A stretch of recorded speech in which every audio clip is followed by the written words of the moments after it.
guys? This is Danny B. You're watching The Trash Stash, and in this video, I'm going to be reviewing Sleepaway Camp. See Mel get his fat ass down here and pick up something. That cheap son of a...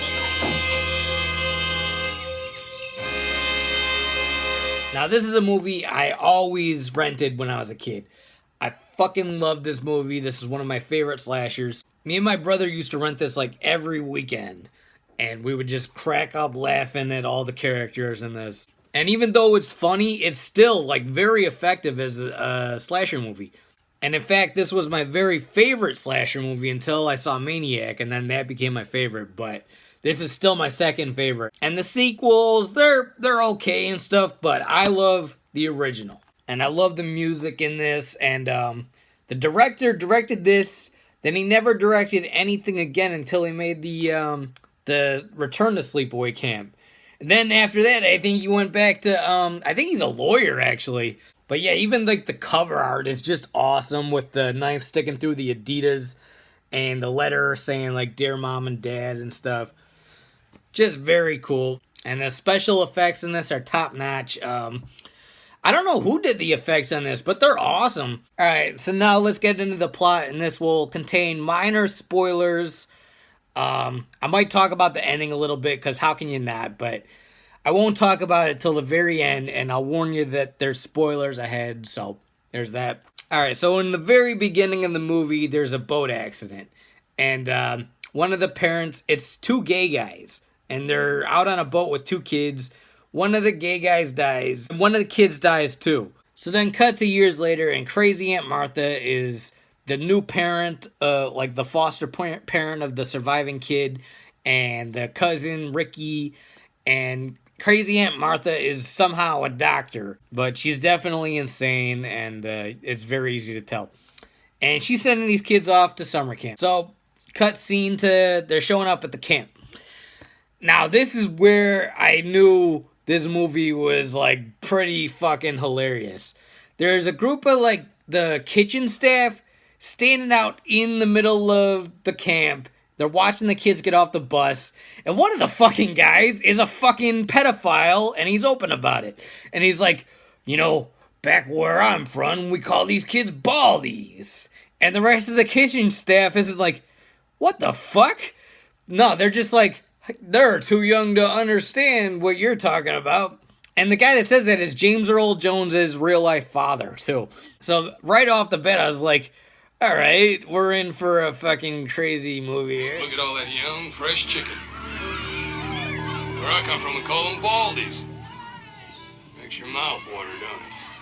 Artie, they're too young to even understand what's on your mind. Then, good buddy, there ain't no such thing as being too young. You're just too old. And then, yeah, that guy is being a total creep through the movie, and luckily you get to see him. You don't get to see him die, but you get to see him, even worse. You get to see him, like, his face gets so burned up. A boiling pot of water gets splashed on him, and then, like, his face is, like, blistering and bubbling, and the doctor says he's going to be in, like, extreme pain for the rest of his life.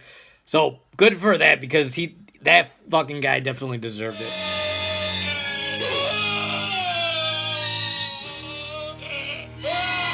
So there's a killer on the loose.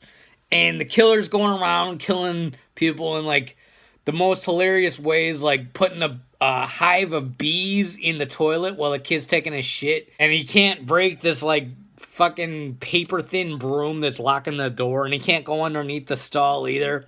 And I hit up Felissa Rose on Instagram and asked her about this. Like, why couldn't that kid just go underneath the stall? And she actually replied to me and said, like, it was too late. The bees were already in his eyes and he couldn't see anything. Then you got, like, old Mel, the sleazy-ass fucking camp owner.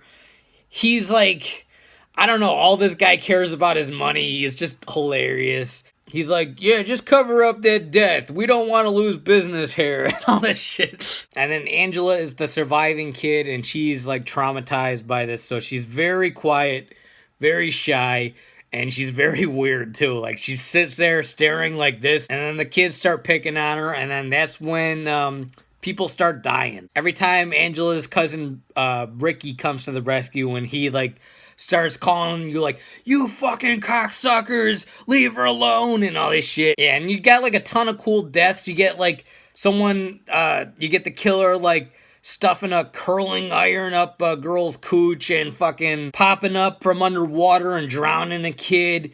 It's very cool death scenes in this. Then you got like a cop with a fake mustache, and I always crack up laughing at his mustache because early in the movie he had a real one, then I guess the actor shaved it off, and instead of just like saying like, all right, that guy shaved this week or something, they put like electrical tape on his face to make like a fake mustache. I don't know what they were thinking. They couldn't even just get like a fake actual like costume mustache. What the fuck?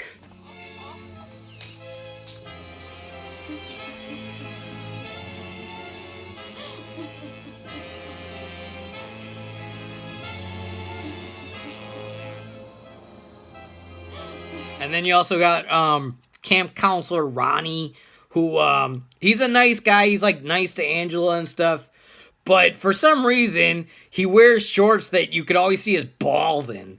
Like, I don't know what this dude was thinking, but he's walking around with a fucking, like, male camel toe. It's just weird. Then there's, like, two older bullies who kind of pick on Angela, but what it is he asks Angela out to the dance for some reason.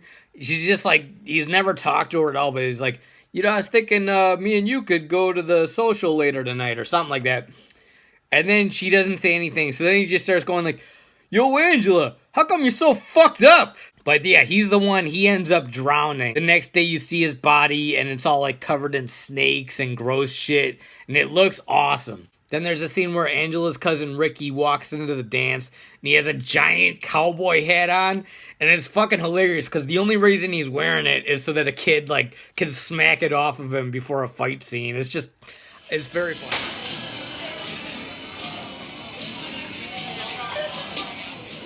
Hey, Angela, how's this? Remind you of anyone you know? Yo, Angela, how come you're so fucked up? I mean, like, what's your problem? Hey, dick face, leave her alone. Oh, yeah? What are you gonna do about it, asshole?